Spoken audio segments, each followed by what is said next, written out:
I was born on December 27th, 1996, to two Jewish Caucasian parents. My mom is Cheryl Kramer and my father is Louis Kramer. It is under their household that I grew up to be the person that I am today, and it is under that household that I grew to love film. I think the first time I ever loved film or ever fell in love with film was, well, just with my parents. I grew up in front of a television screen. Turner Classic Movies was consistently on, and it was my favorite thing to do.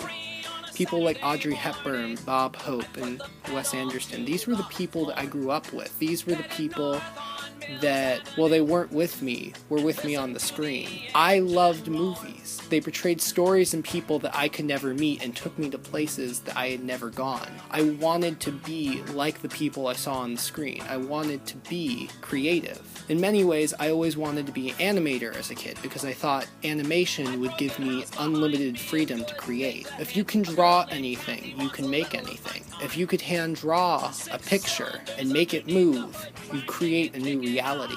It was my inspiration. It was my dream to have limitless creation, to create on an infinite scale. So when I was a kid, I remember I was sitting down on a park bench, and one of my teachers, who grew up to be almost my grandma, my adopted grandma Laura, who is currently sick and in her deathbed, which is really horrible, but sat down and asked me, "Hey Eric, what's wrong?" And because I was alone, and she thought I was sick or hurt, and I said, "Oh, nothing, I'm just thinking." And I remember asking her, "What did Walt Disney do?" And she said, "Walt Disney made movies. He was a movie director." And I said, "You know what? That's what I'm going to do.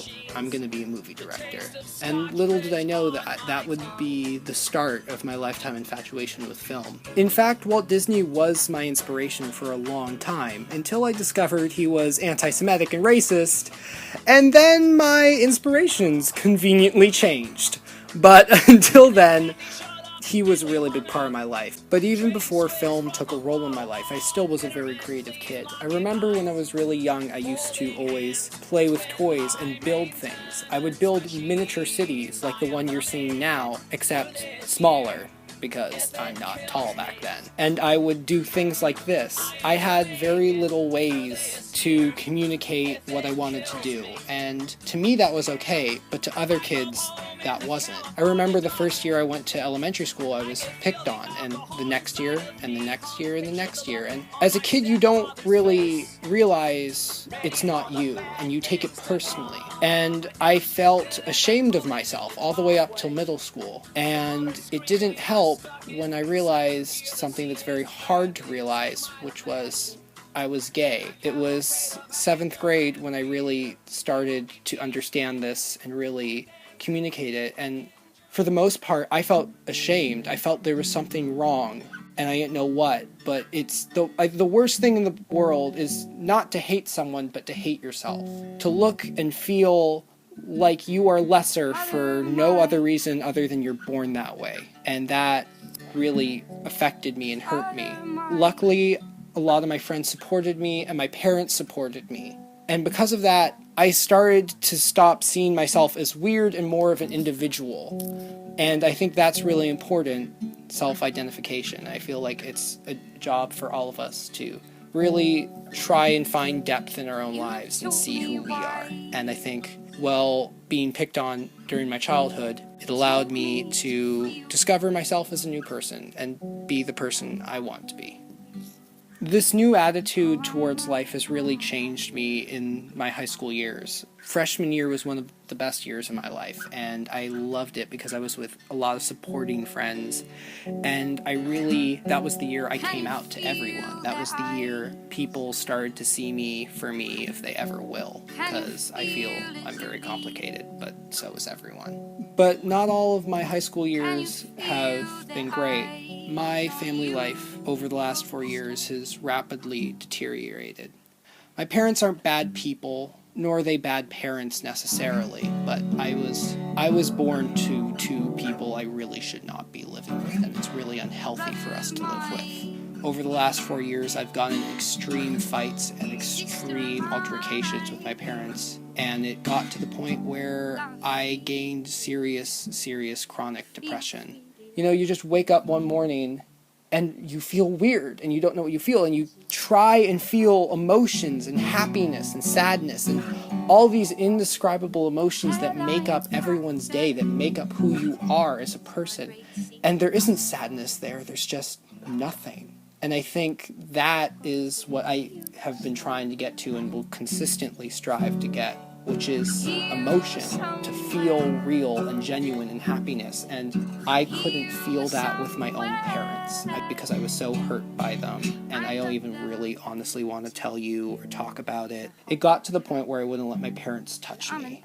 I wouldn't let my parents touch me at all. If they touched me, I would have extreme breakdowns, psychological and physical, and it just wasn't healthy. So my therapist suggested that I leave, and then I did. I did, and the last 6 months have shown as much recovery as I possibly could have, and my life is starting to become healthier. I've moved in with my roommate Jeremy and his 2 lovely cats, Tikva and Melly, which I love to bits, and I'm going to be so sad when I have to go, but I'm going to have to go, so And the reason I have to go is because I'm going to be attending San Francisco State University next year, and I'm really, really, really, really happy about this because I'm going to my favorite city. San Francisco is just this really creative and artistic place where people are allowed to be different. You know, that's the trademark of San Francisco.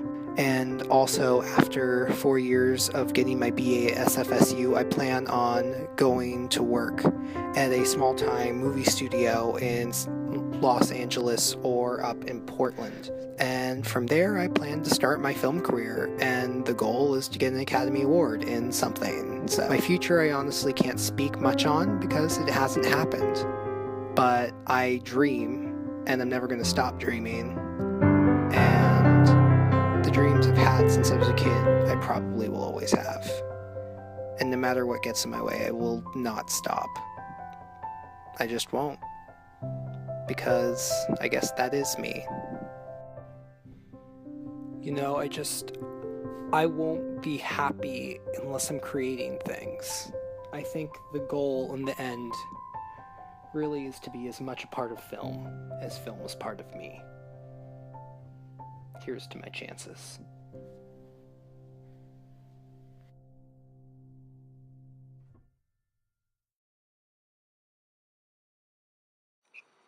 Do you want me to pan down? No, just stay where you are. Are you going to kick that thing?